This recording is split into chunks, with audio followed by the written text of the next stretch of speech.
everyone, my name is Jake.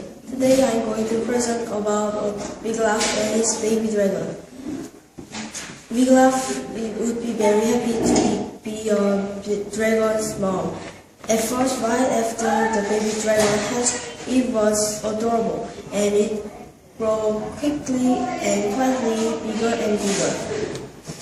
When the dragon became an adult, it would be strong and dangerous. So Wiglaf must look after him very carefully.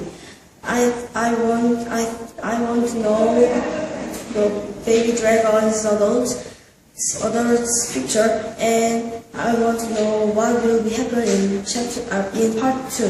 Thank you for listening. Hello, my name is Jake. Wiglaf and his baby dragon look happy.